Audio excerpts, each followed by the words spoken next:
بسم الله الرحمن الرحيم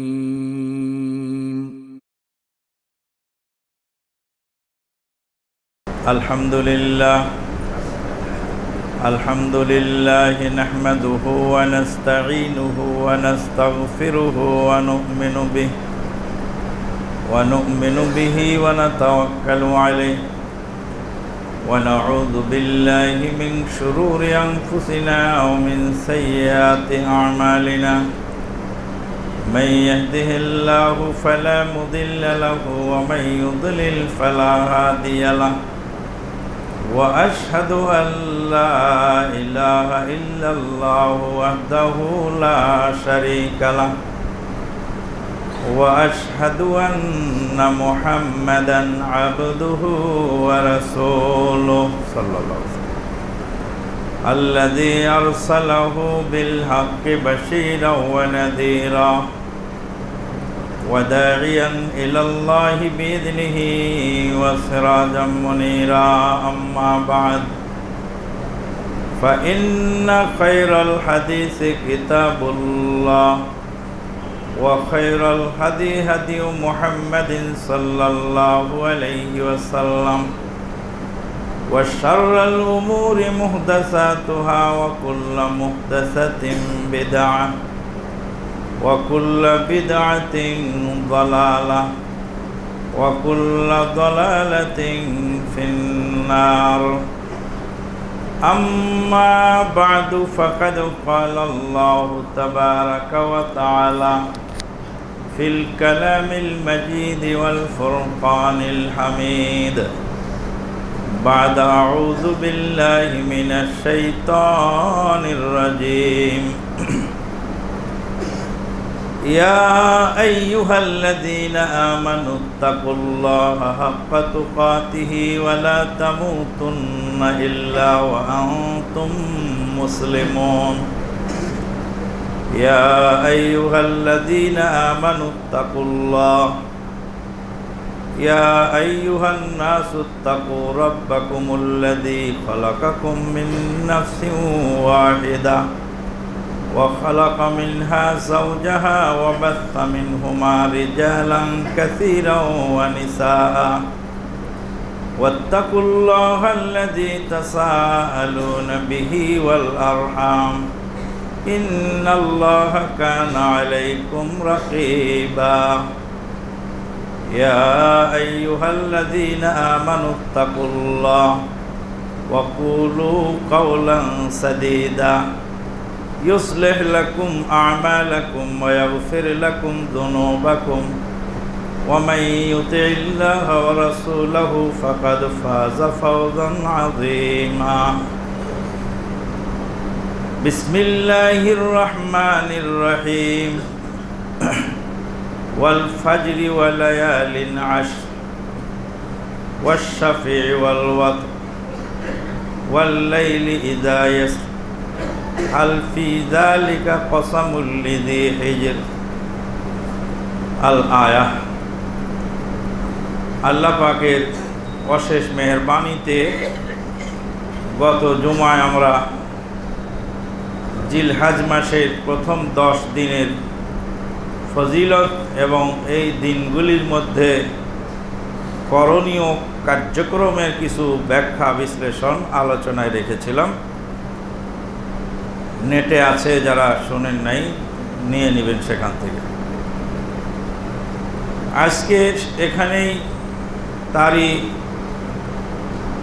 পরিসমাপ্তি এবং সম্পূরক আলোচনা জিলহজ মাসের প্রথম 10 দিনের করণীয় আমলসমূহ।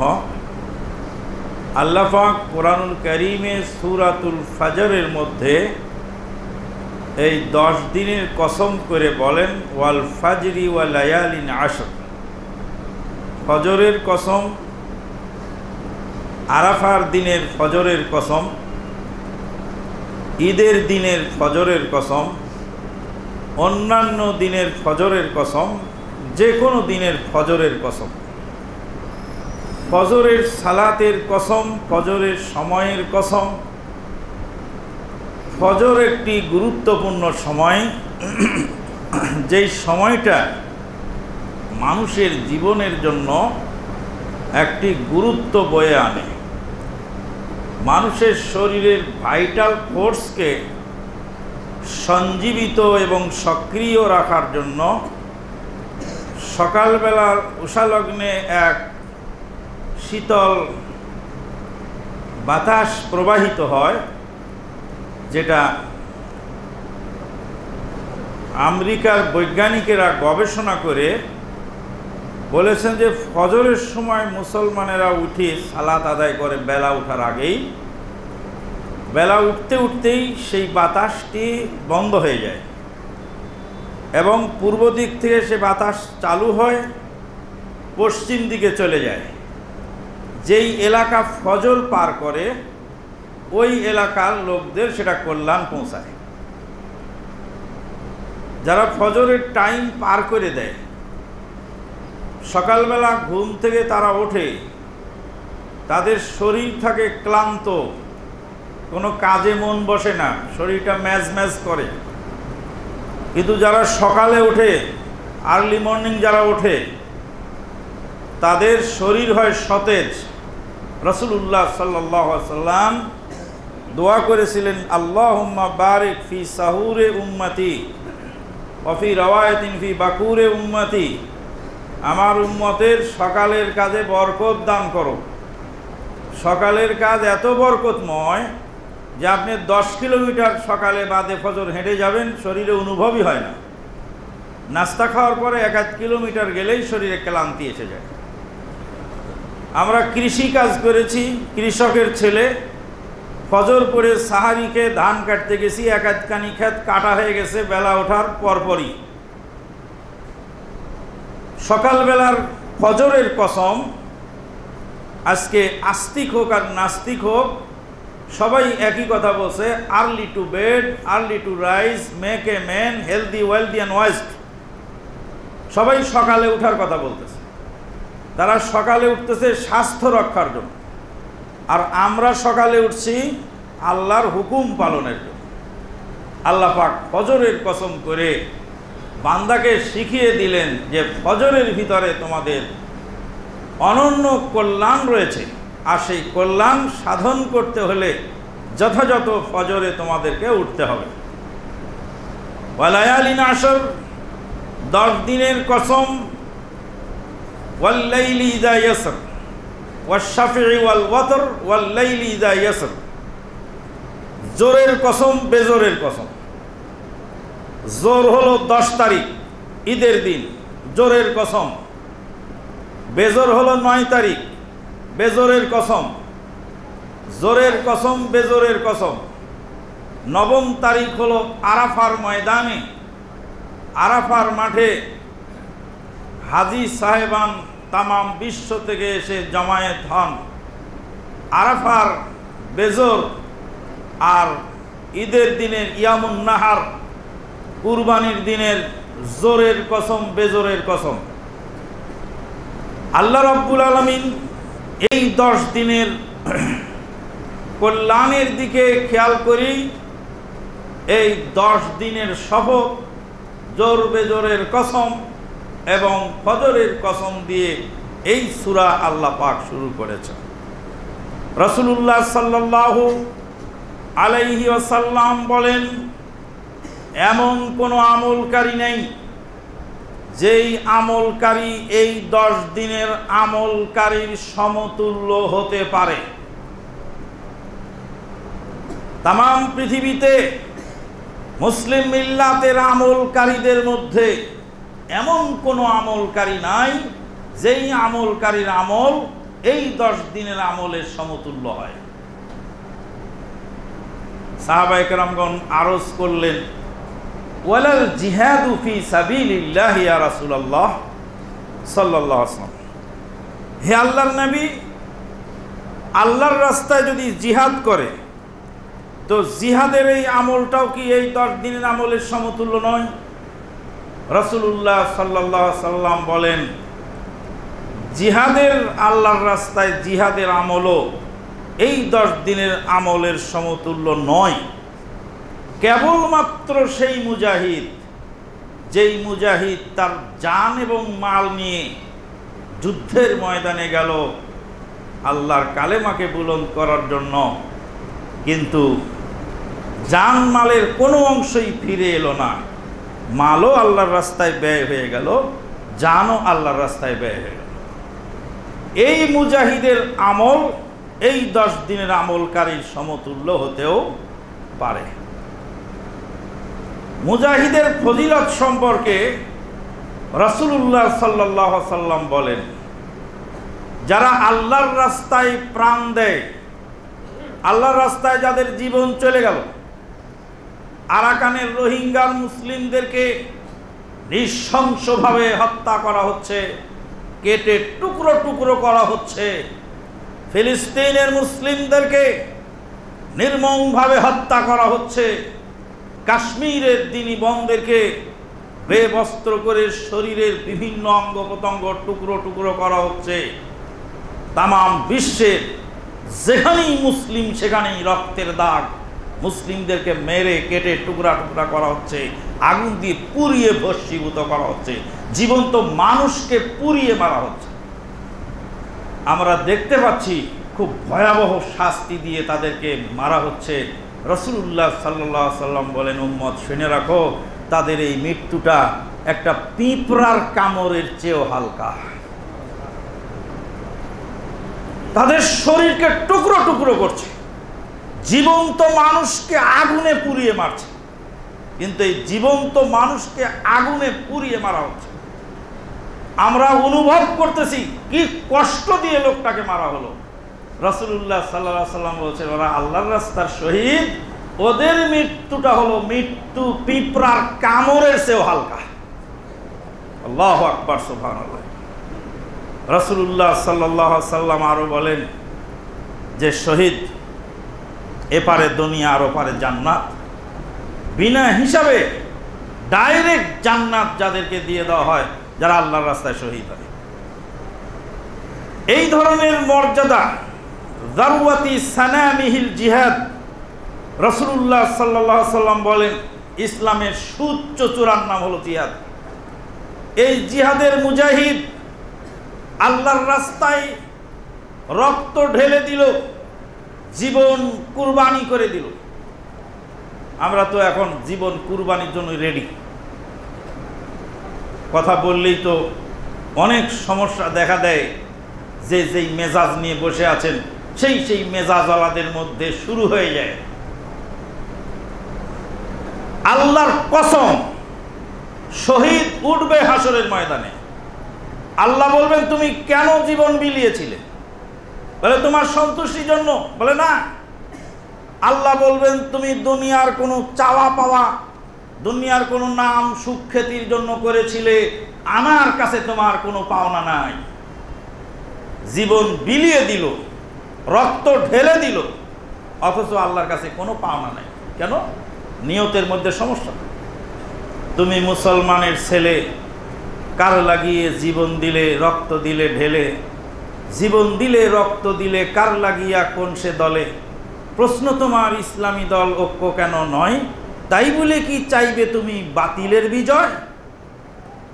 তুমি মুসলমানের ছেলে, কার লাগিয়া রক্ত দিলে, জীবন দিলে ঢেলে, কোন নেত্রীকে নেতৃত্বে বসানোর জন্য রক্ত ঢেলেছিলে যুবক?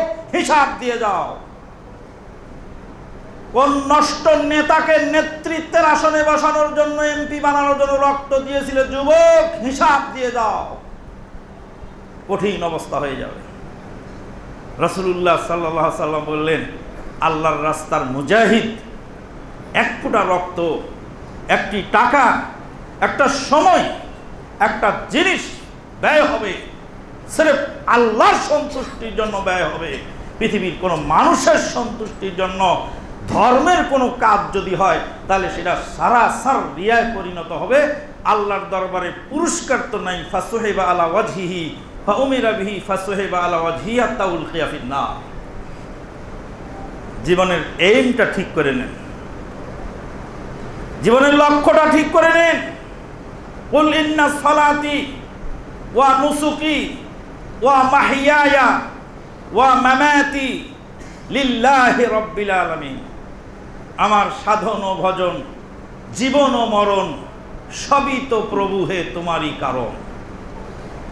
ইন্না সালাতি ওয়া নুসুকি ওয়া মাহইয়ায়া ওয়া মামাতি লিল্লাহি রাব্বিল আলামিন।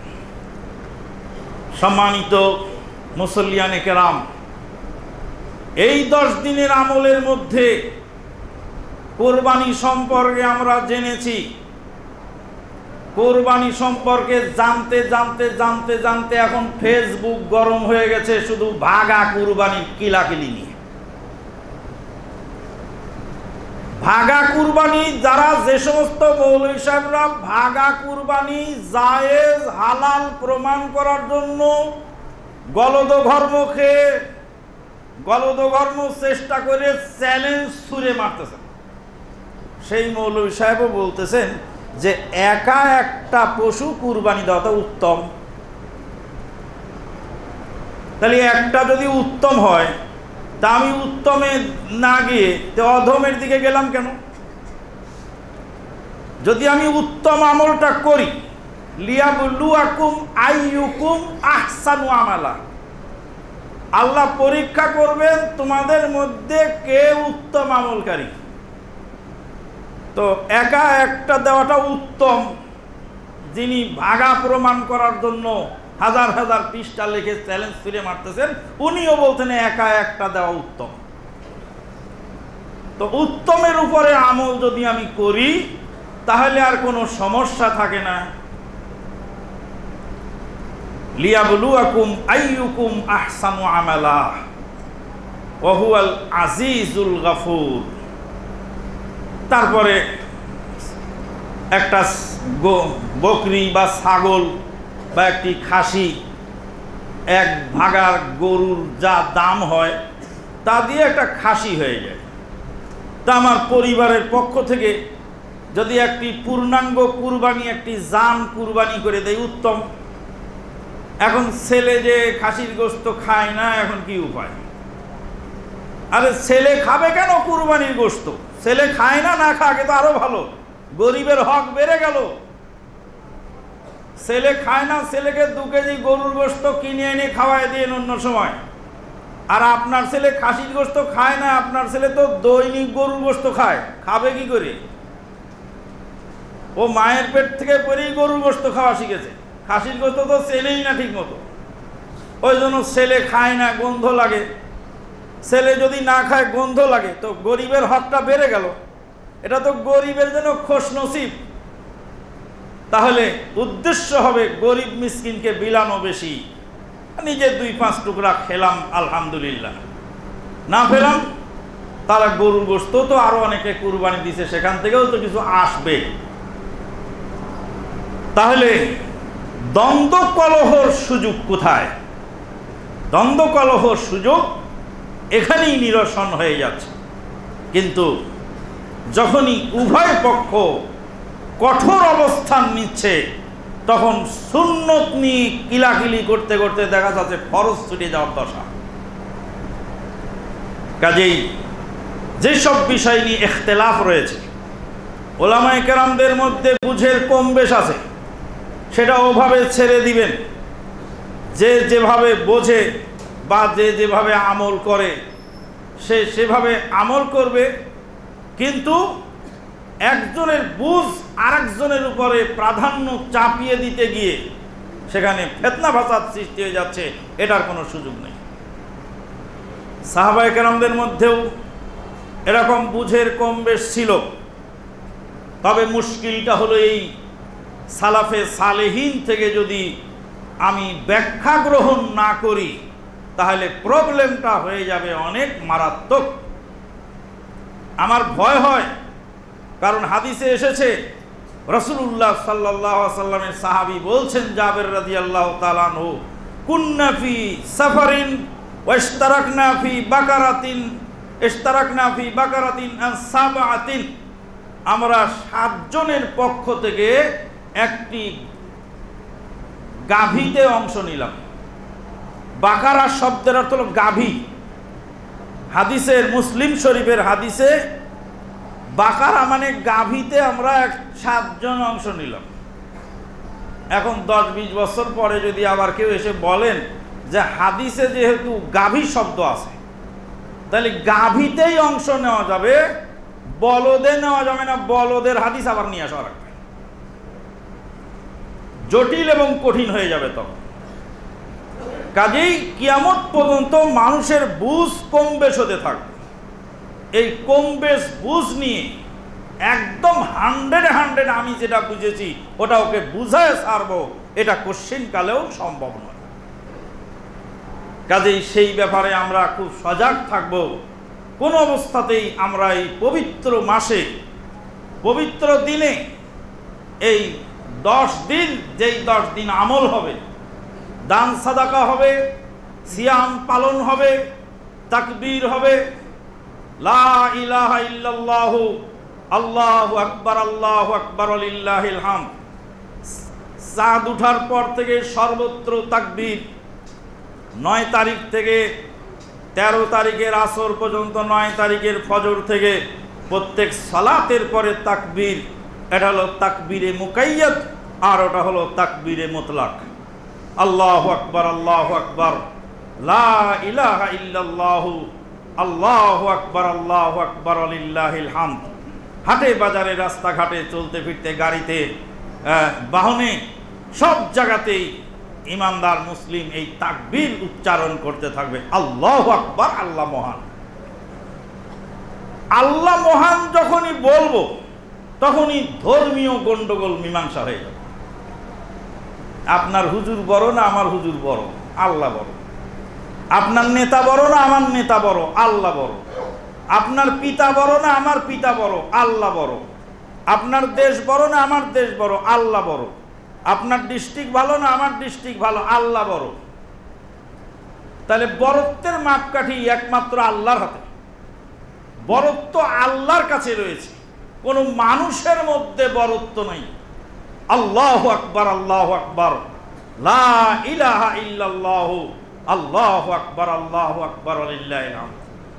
কে বড় কে ছোট এই নিয়ে সমাজের দ্বন্দ্ব, এই একটি তাকবীর ভালো করে বুঝলে শত শত গোলমাল মানুষের মীমাংসা হয়ে যাবে। আরাফার ময়দান 9 তারিখে, জিলহজ মাসের 9 তারিখে আরাফার ময়দানে রাসূলুল্লাহ সাল্লাল্লাহু আলাইহি সাল্লাম মিনা থেকে প্রত্যুষে রওনা করলেন। রওনা করার পরে আরাফার ময়দানের বাইরে জায়গার নাম হলো ওয়াদিয়ে উরানা। উরানা উপত্যকার মধ্যেই সাহাবীদেরকে বললেন, আমাকে এখানেই তাবু করে দাও। রাসূলুল্লাহ সাল্লাল্লাহু আলাইহি সাল্লামকে তাবু করে দেওয়া হলো উরানা উপত্যকায়। উরানা উপত্যকায় নবী সাল্লাল্লাহু আলাইহি সাল্লাম সূর্য ঢলার আগ পর্যন্ত সেখানে অবস্থান করলেন। উরানা উপত্যকা হলো আরাফার ময়দানের সামনের অংশ, পিছনের অংশ আরাফার ময়দান। আরাফার মাঠে যে বর্তমান মসজিদ আছে, যেটাকে মসজিদে নামেরা বলা হয়, নামেরা একটা জায়গার নাম, ওয়াদিয়ে নামেরা অথবা ওয়াদিয়ে উরানা। নামেরা মসজিদ বলা হয় ওই জায়গার নাম অনুযায়ী। রাসূলুল্লাহ সাল্লাল্লাহু আলাইহি ওয়াসাল্লাম আরাফার ময়দানের বাইরে সূর্য ঢলার আগ পর্যন্ত অবস্থান করলেন। সেখানেই খুতবা প্রদান করলেন, সেখানেই সালাত আদায় করলেন। সালাত আদায় করলেন, জোহর 2 রাকাত, আসর 2 রাকাত। সাহাবায়ে কেরামদের মধ্যে ইখতিলাফ হলো, যেই দিন আরাফার ময়দানে রাসূলুল্লাহ সাল্লাল্লাহু আলাইহি ওয়াসাল্লাম অবস্থান করলেন সেই দিনটা ছিল জুমার দিন। জুমার দিন হওয়ার কারণে জুমার সালাত 2 রাকাত। রাসূলুল্লাহ সাল্লাল্লাহু আলাইহি ওয়াসাল্লাম জুমা পড়লেন না জোহর কসর করে পড়লেন? জোহর কসরও 2 রাকাত আর জুমাও 2 রাকাত। জুমার খুতবাও আগে হয়, জুমার খুতবা হয় আগে, জুমার খুতবা হয় আগে আর আরাফাতের খুতবা হয় আগে। বোঝা গেল না এটা কি জুমা পড়লেন না জোহর পড়লেন, 2 রাকাত তো পড়লেন। আর একজন সাহাবী বললেন, কেরাত কি জোরে পড়েছিল না আস্তে? বলে আস্তে পড়েছিল। তাহলে জোহর পড়েছেন। কেরাত আস্তে পড়ে থাকলে জোহর পড়েছেন, যদি জুমা পড়তেন তাহলে কেরাত জোরে হতো। জোরে যেহেতু কেরাত হয়নি, অতএব তিনি জোহর পড়েন নেই, জুমা পড়েন নেই, জোহর পড়েছেন।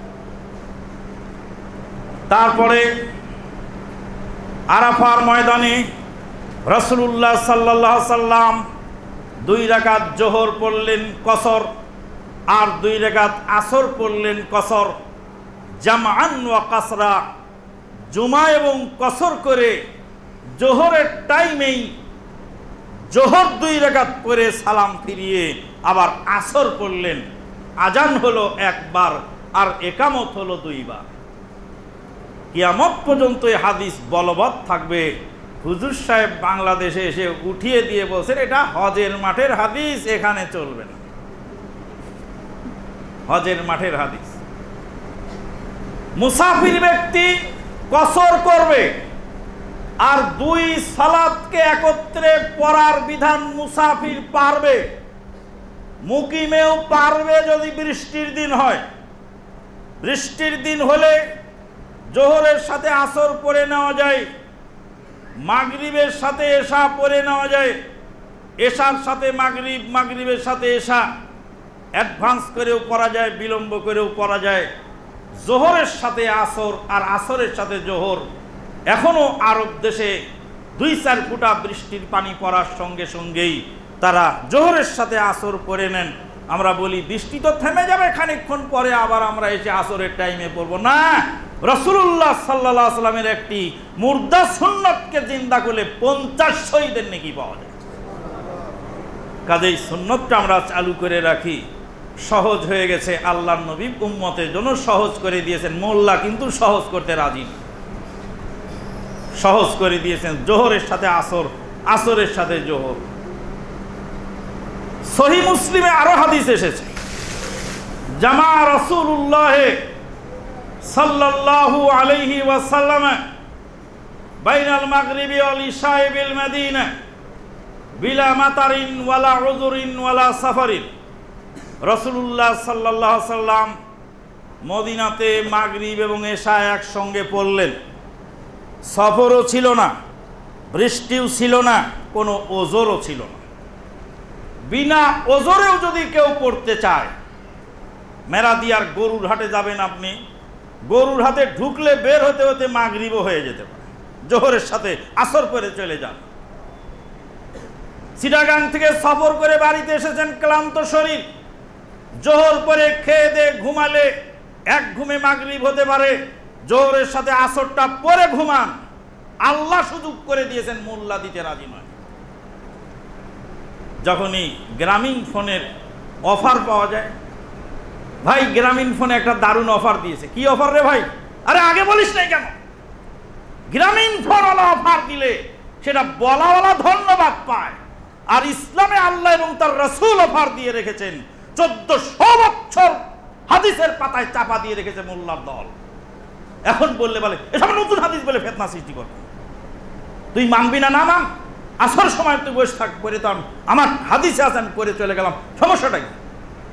বন্ধুগণ, রাসূলুল্লাহ সাল্লাল্লাহু আলাইহি সাল্লাম আরাফার ময়দানে সমস্ত জাতীয়তাবাদ, সমস্ত ভৌগোলিক সীমারেখা, সমস্ত আঞ্চলিকতাবাদ, সমস্ত বর্ণবাদ সব কিছুকে বিলুপ্ত ঘোষণা করে দিলেন আরাফার ভাষণে। রাসূলুল্লাহ সাল্লাল্লাহু আলাইহি সাল্লাম বললেন, হে মানুষ সকল শোনো, আমি আজকে আরাফার ময়দানে জমা হয়েছি।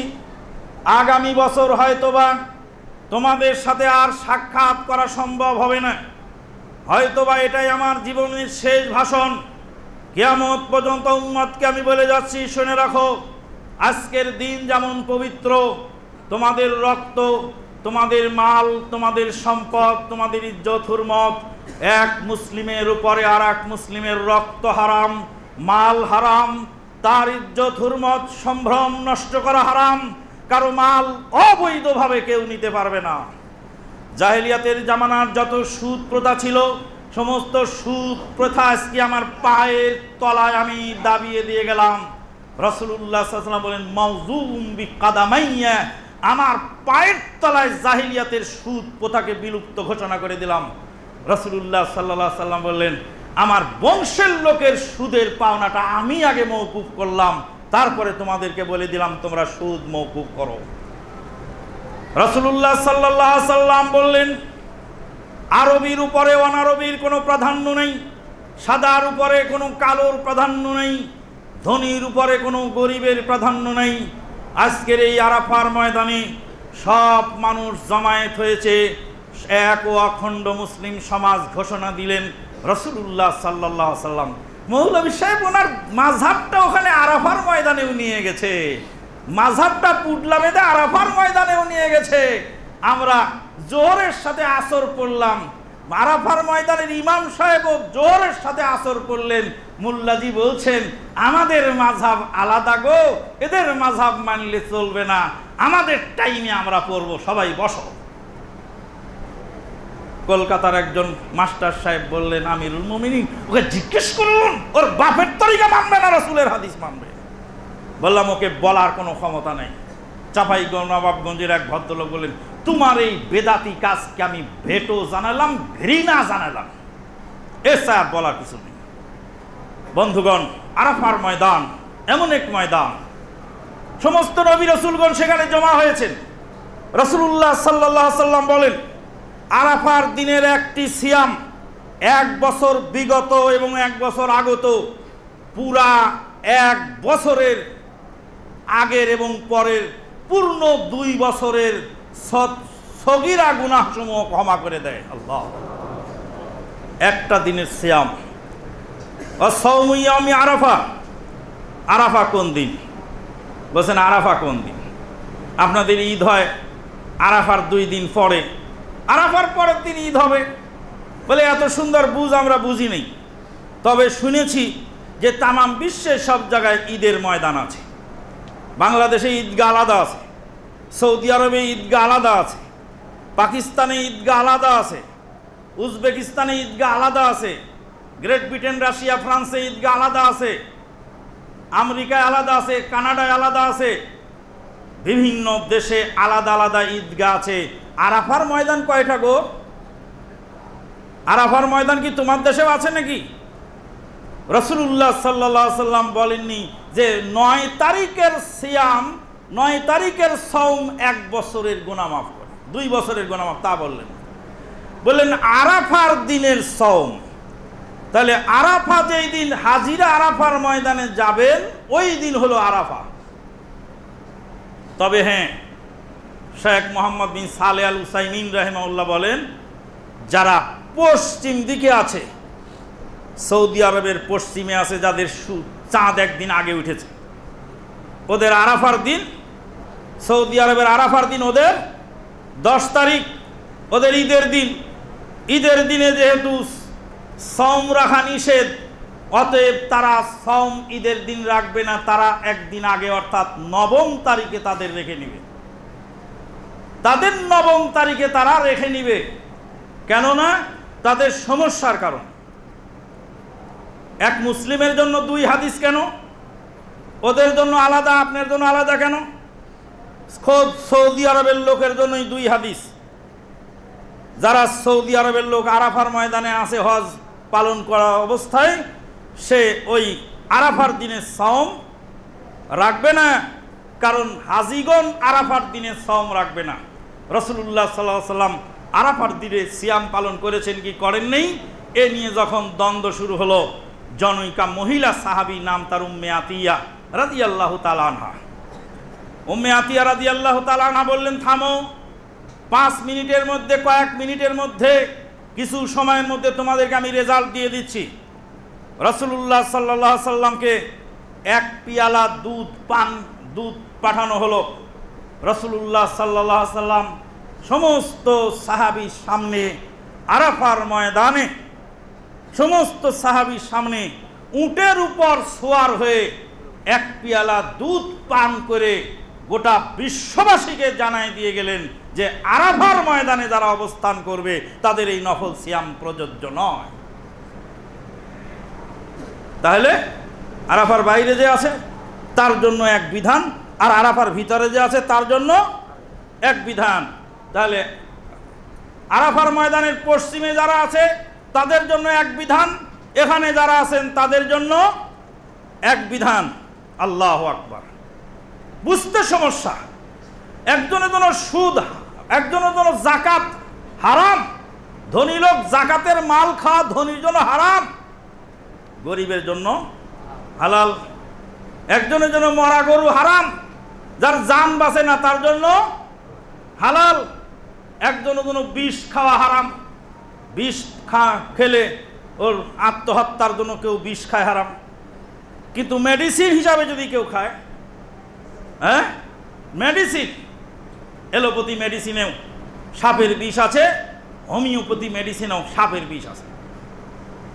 লেকেসিস নামক একটা মেডিসিন আছে হোমিও, ওই যে ডাক্তার বসে আছে, লেকেসিস হোমিও মেডিসিন। এটা হলো ডাইরেক্ট গোখরো সাপের বিষ দিয়ে বানানো। গোখরো সাপের বিষ হারাম না হালাল? হারাম। কিন্তু যার শরীরে বিষ ঢুকেছে, ওই বিষকে নাশ করার জন্য এই বিষ প্রয়োগ করে ওই বিষকে খতম করা হয়, তাহলে সেটা তার জন্য হালাল। তাহলে একজনের জন্য হালাল আর একজনের জন্য হারাম। হালাল হারাম খালি ফতুয়া দিয়ে গেলে হবে না।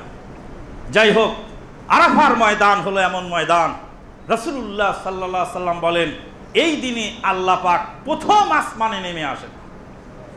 আল্লাহ পাক প্রত্যেক রাত্রে শেষ আসমানে নেমে আসেন, কিন্তু আরাফার দিনে দিনের বেলা প্রথম আসমানে নেমে আসেন। সকাল থেকে লক্ষ লক্ষ কোটি কোটি বান্দাকে ক্ষমা করতে থাকেন। ইবলিস শয়তান ভেউ ভেউ করে কাঁদে আর বলে এই লোকটাকে 70 বছর ধরে বিভ্রান্ত করেছিলাম, এই লোকটাকে 90 বছর ধরে বিভ্রান্ত করেছিলাম, এই লোকটাকে 80 বছর ধরে পথভ্রষ্ট করে রেখেছিলাম। এক মুহূর্তের মধ্যে, কয়েক সেকেন্ডের মধ্যে জীবনে সব পাপ মাফ করে নিয়ে গেল, আমার 80 বছরের শ্রম বাতিল হয়ে গেল। ইবলিস শয়তান সবচেয়ে বেশি লাঞ্ছিত হয় ওই আরাফার দিনে। আল্লাহর নবী সাল্লাল্লাহু আলাইহি সাল্লাম বলেন দুআউ ইয়াউমু আফদালু দুআই ইয়াউমি আরাফা, পৃথিবীর বুকে যত দোয়া আছে সমস্ত দোয়ার মধ্যে উত্তম দোয়া হলো আরাফার মাঠের দোয়া। আরাফার মাঠে নির্জন নিভৃতে হাত তুলে আপনি মোনাজাত করবেন আল্লাহ পাকের দরবারে। সালাত আরাফার বাইরে, সালাত সমাপ্ত হওয়ার পরে আরাফার ভিতরের অংশ নিশ্চিত হয়ে যে কোনো এক ঝোপঝাড়ের আড়ালে আল্লাহর কাছে কায়মনোবাক্যে দোয়া করবে। সেখানে রাজনৈতিক নেতা নেত্রী আসে, সেখানে বড় বড় হুজুর আসে, সেখানে ওয়াজের মজমা জমায়, আর কেউ বা খাবারের আয়োজন করে, কেউ বা কুটুমতালি করে। সেখানে রাখো তোমার কুটুমতালি, রাখো তোমার রাজনৈতিক নেতা, রাখো তোমার এই সমস্ত ব্যাপার সেবা, সেখানে সেরেফ আল্লাহর সঙ্গে কানেকশন হবে। আল্লাহর নবী সাল্লাল্লাহু আলাইহি সাল্লাম বলেন আরাফার দোয়া হলো শ্রেষ্ঠ দোয়া, আর শ্রেষ্ঠ দোয়ার মধ্যে সর্বোত্তম দোয়া হলো লা ইলাহা ইল্লাল্লাহু ওয়াহদাহু লা শারীকা লাহু লাহুল মুলকু ওয়া লাহুল হামদু ওয়া হুয়া আলা কুল্লি শাইইন কাদির। লা ইলাহা ইল্লাল্লাহু ওয়াহদাহু লা শারীকা লাহু লাহুল মুলকু ওয়া লাহুল হামদু ওয়া হুয়া আলা কুল্লি শাইইন কাদির। আল্লাহর নবী সাল্লাল্লাহু আলাইহি সাল্লাম বলেন এই দোয়াটি আমি পড়েছি আর আমার পূর্ববর্তী যত নবী এবং রাসূল আরাফার ময়দানে এসেছেন প্রত্যেকেই এই দোয়াটি পড়েছেন। এটা কমন দোয়া, কোন নবীর দোয়া থেকে এই দোয়া বাদ পড়েনি। সেই দোয়াটি হলো লা ইলাহা ইল্লাল্লাহু ওয়াহদাহু লা শারীকা লাহু, আল্লাহ ছাড়া কোনো সত্য মাবুদ নেই, তিনি একক সত্তা। লা শারীকা লাহু, তার কোনো শরীক নেই। ওয়াহদাহু লা শারীকা লাহু লাহুল মুলক, রাজত্ব তার, ওয়া লাহুল হামদ, যাবতীয় প্রশংসা তার, ওয়া হুয়া আলা কুল্লি শাইইন কাদির। বন্ধুগণ, আরাফার ময়দান থেকে কিছু লোক খালি হাতে বেরিয়ে যাবে, আর আরাফার ময়দান থেকে কেউ নিষ্পাপ হয়ে বের হয়ে যাবে। আরাফার দিন আমরা সিয়াম পালন করে বাংলার মাটিতে বসে আল্লাহর কাছে আরজ করব, এই 10 দিনের ভিতরে দান সাদাকা আমরা করব। 9 তারিখের আগ পর্যন্ত যেই যতটা সিয়াম রাখতে পারি করব। আমরা ভালো ভালো নেকের কাজ করে এই 10 দিনের ফজিলত অর্জন করব। আল্লাহ পাক তৌফিক দান করুন। ওয়া আখিরু দাওয়ানা আনিল হামদুলিল্লাহি রাব্বিল আলামিন।